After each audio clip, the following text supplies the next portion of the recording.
I have recently been playing and completing Final Fantasy XV Windows Edition. Currently I'm playing some Final Fantasy XIV online, and in this video I want to get into this game series, which I have now enjoyed for almost 2 decades.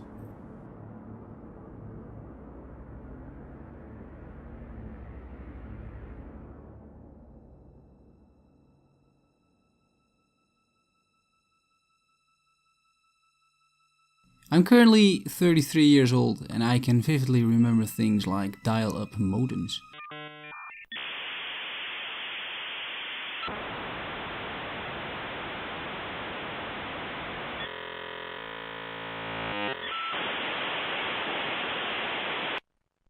The era before the internet and smartphones had a certain charm to it, because not all services and information were readily available to you.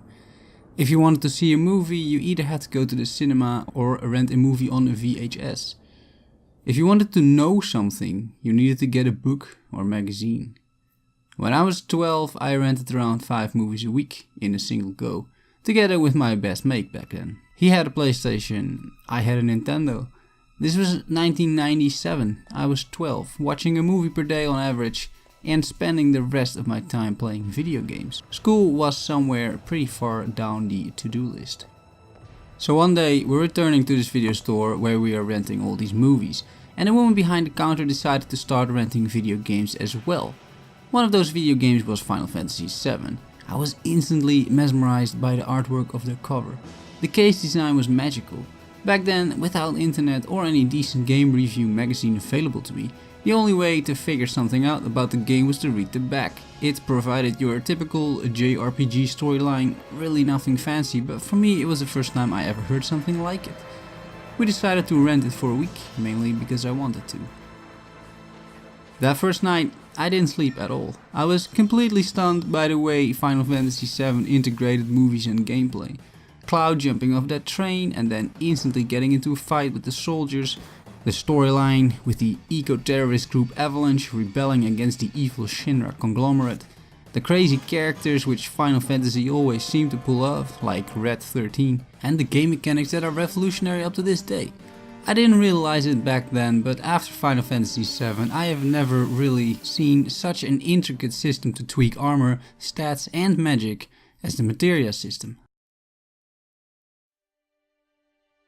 Final Fantasy was a series in the spirit of old school game development.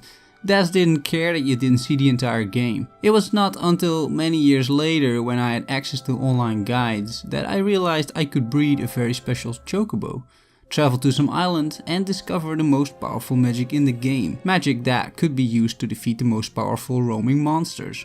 All of this was completely optional, but it was there, and pretty well hidden. I wasn't able to finish Final Fantasy VII before I had to return it to the store. Final Fantasy VII was the main reason I got a PlayStation myself, including that game. I played it for many hours, actually many years. Marveling at the movies, places like the Gold Saucer, the storylines, the characters and the boss fights. It's up to this date one of the best games I have ever played, and it sparked my interest for the whole genre.